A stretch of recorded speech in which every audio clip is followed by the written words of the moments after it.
Session 9, Programming Your Mind for Success. Everything you are or ever will be is a result of what is going on inside your mind.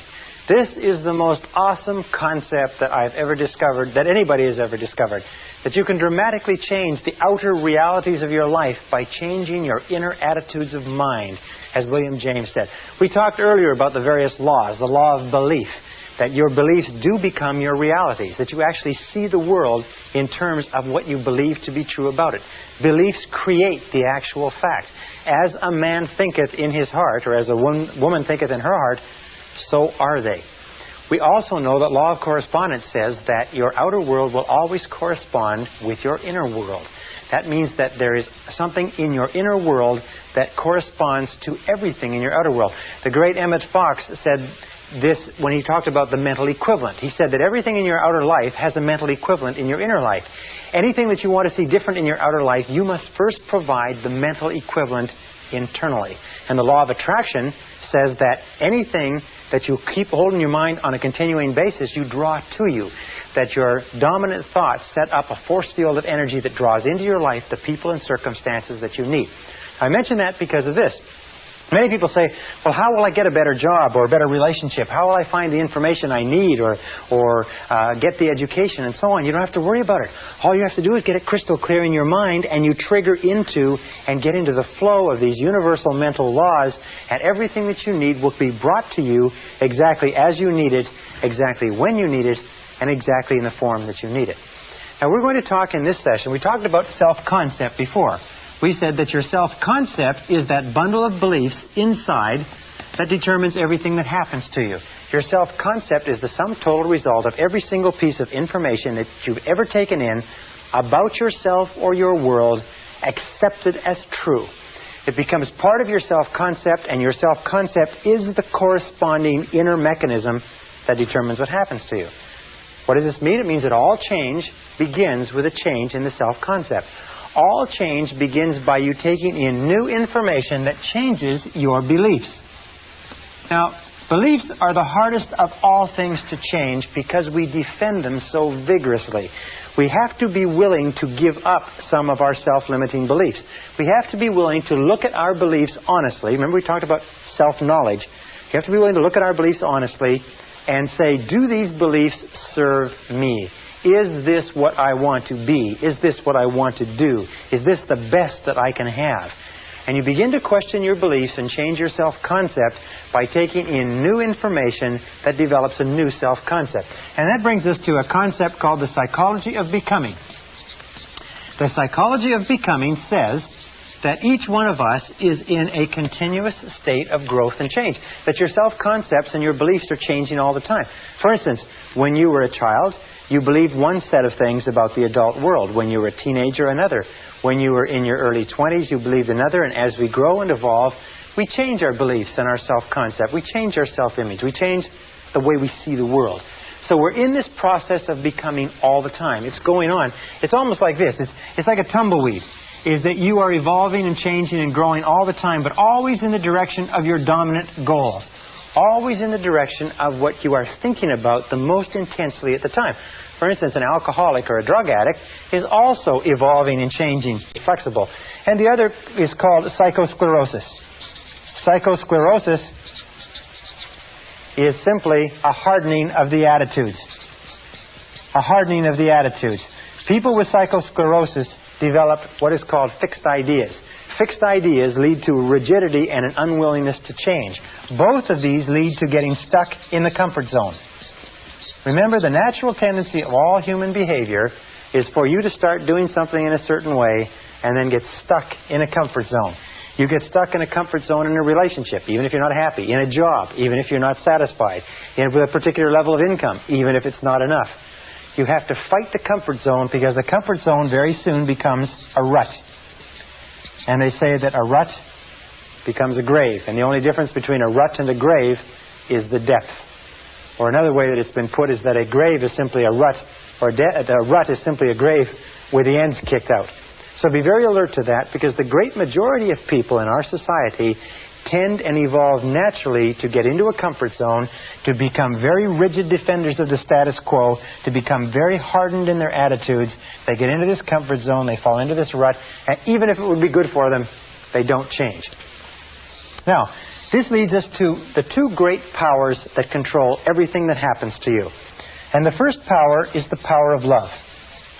The power of love is the power that shapes your personality and shapes your destiny. The power of love simply says that everything that we do is either to get love or to compensate for the lack of love. We said earlier that children's entire personality is formed by the quality and quantity of love that they get, and that all adult problems are as a result of love withheld. Love withheld from our parents, and perhaps love withheld from people when we grow up. The other power is the power of suggestion. Now, the power of suggestion works on us all of our lives. The power of suggestion is extremely strong. What it does is it begins working on us almost from the time that we're born, sometimes from before birth, and the power of suggestion shapes us. It means that every single thought you think, everything you hear, everything that you see, touch, taste, or smell, everything that affects you in any way has an effect on your personality. We say it this way. We say everything counts. Everything counts, and especially when you become an adult, remember that everything counts. Now, the average adult in America watches 20 to 25 hours of television every week. The average senior citizen watches about 7 hours of television. Average child watches 3 or 4 hours of television per day. Do you know that the average chief executive officer of major American corporations watches less than 5 hours per week? Now, let me ask you a very simple question. Do you think there's a correlation between the number of hours that a person watches television and how successful they are in life?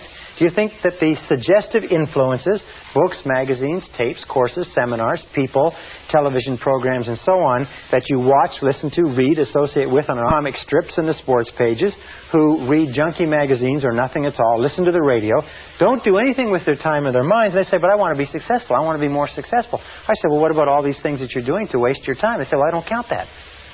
But unfortunately, nature counts everything. So this brings us to some laws that I want to share with you. The first law is the law of habit. Now, these are also mental laws. The law of habit is very similar to the law of inertia.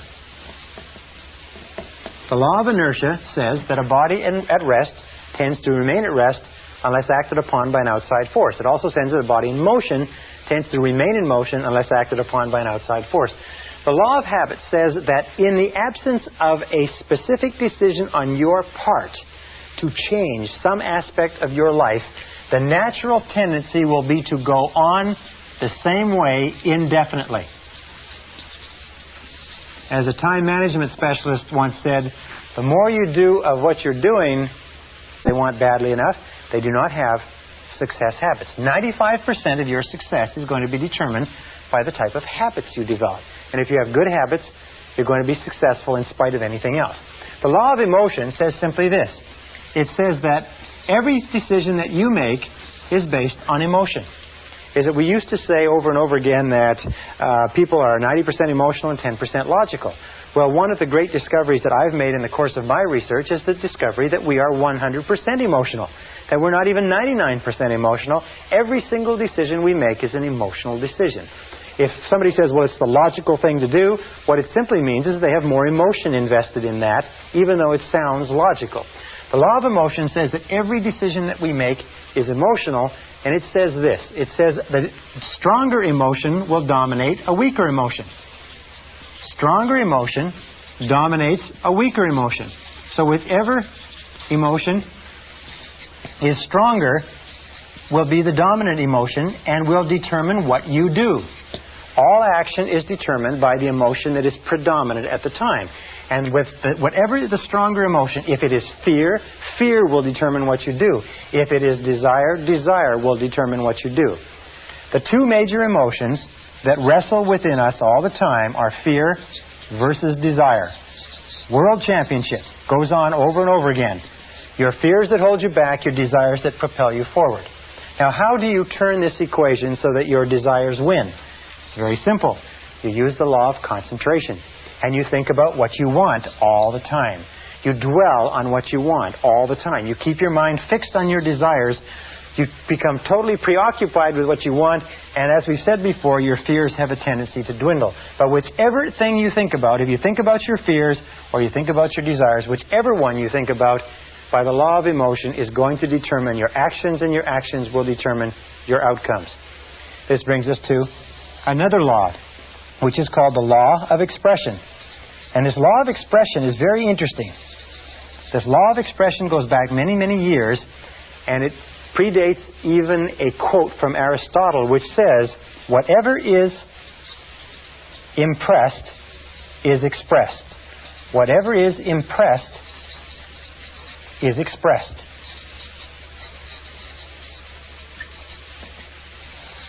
Whatever is impressed is expressed. Now, what does this mean? Let me go and sit down while we get the board cleaned off.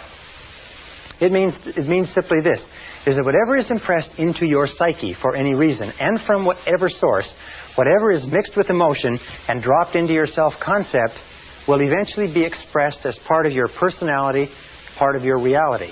It says, in effect, that you see the world through your self-concept. You actually see your concept of the world.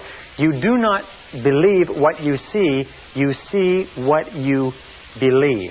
Whatever has been impressed on your mind as a fact, or as a truth, or as a reality, will then be... He began to think like Napoleon. He began to imagine great plans like Napoleon would have imagined. He began to act with courage and confidence in the face of uncertainty, as Napoleon would have. Over time, he became absolutely convinced that indeed this person who was shy and retiring was truly the reincarnation of Napoleon. And as he did, his career improved. He was promoted. He was advanced. He changed the way he dressed. He spoke more confidently. And by the time he found out that he had been misled by the fortune teller, he was already an extremely successful businessman. Very interesting. Whatever is impressed and accepted becomes expressed. And this brings us to another critical mental law. And it is this. It is what is called the law of reversibility.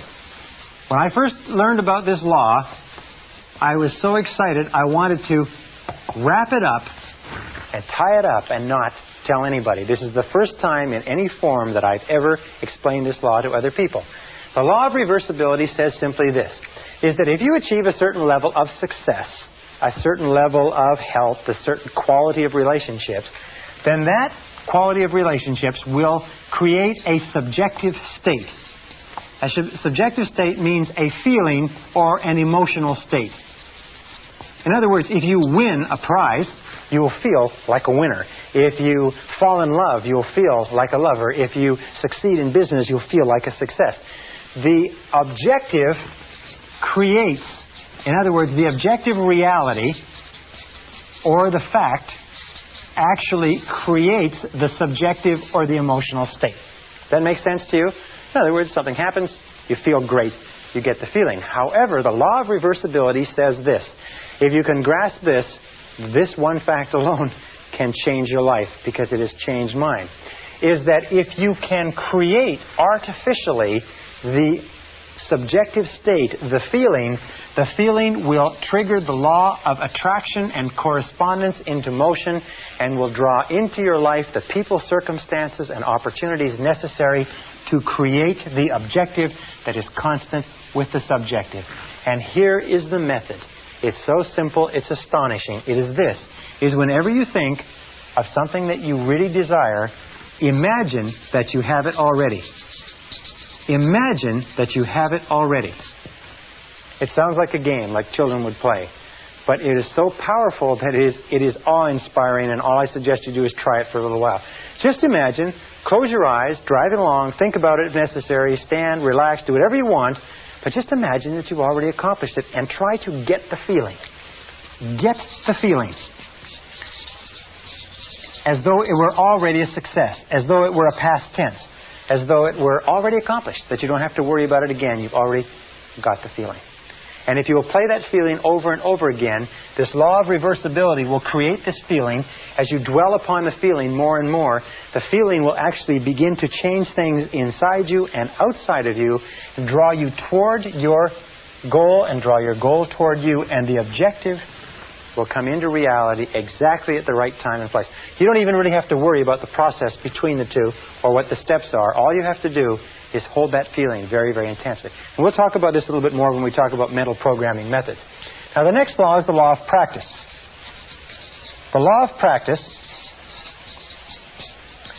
is also called the law of repetition, but it says that whatever you do over and over again, often enough, becomes a new habit. Do you want to be a positive, exciting, enthusiastic person? Do you want to become wealthy and successful? What is it that you want in life? Whatever you want in life, if you will practice it over and over again, it eventually becomes a new habit. If you practice it by thinking about it, you see, a new habit takes about 21 days to develop. It takes about 21 days to develop a new habit.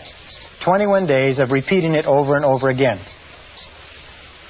Now, what we're going to ask you to do as a result of this course and as a result of what we've talked about is we're going to ask you or suggest that you go on what we call a 21-day PMA diet.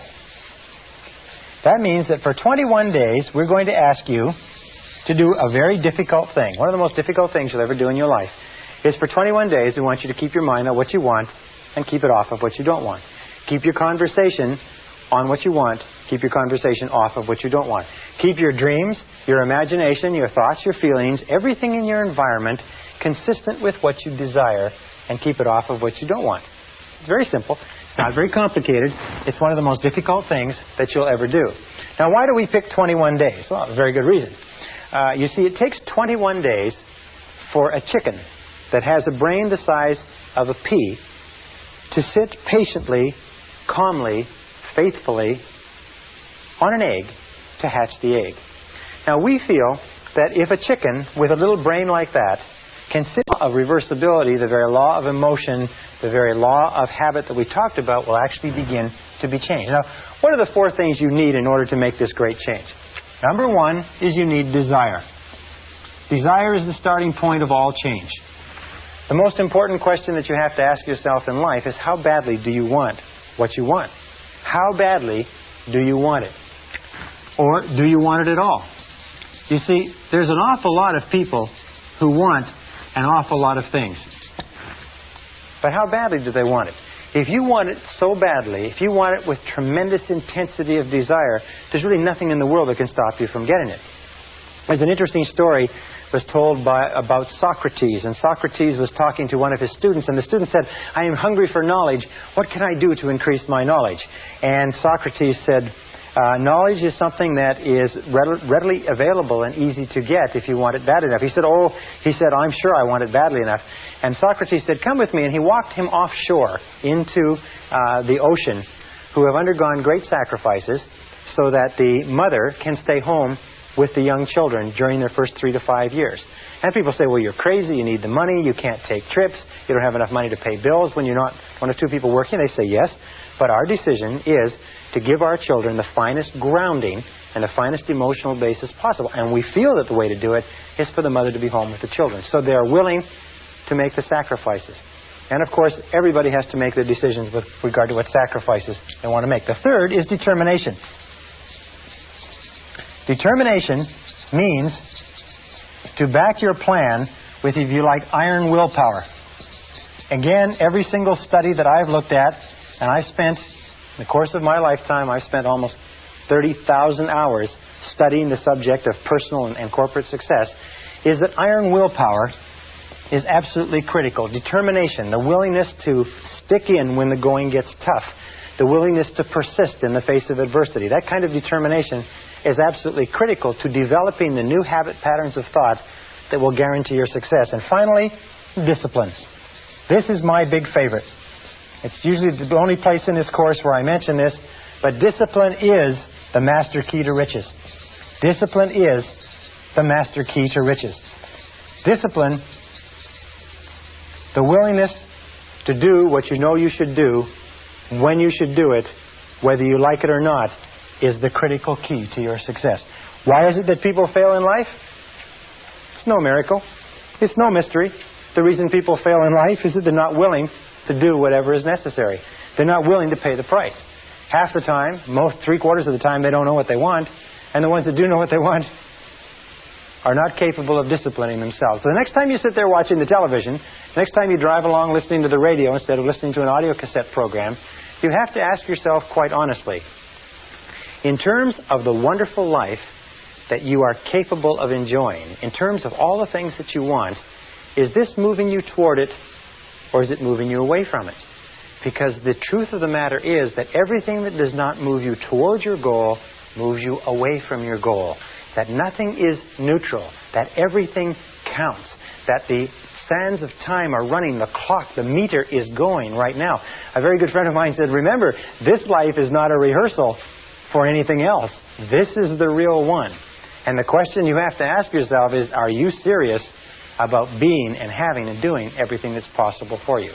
If you're going a 21-day mental attitude diet, a PMA diet, if you will keep your thoughts on what you want for 21 days, if you will practice the law and develop new habits, practice repetition over and over again, practice the law of reversibility, and visualize and imagine yourself as the person you want to be, and practice the law of expression, that whatever is impressed on your mind will be expressed in your reality, you will see dramatic changes start to take place in your life, and sometimes far faster than you can currently imagine. Believe me, I know I have tried and practiced everything that I recommend to you. Thousands of my graduates have done it, and the results they have accomplished have been stupendous. They will be stupendous for you, too, and we'll talk about more of that in the next module.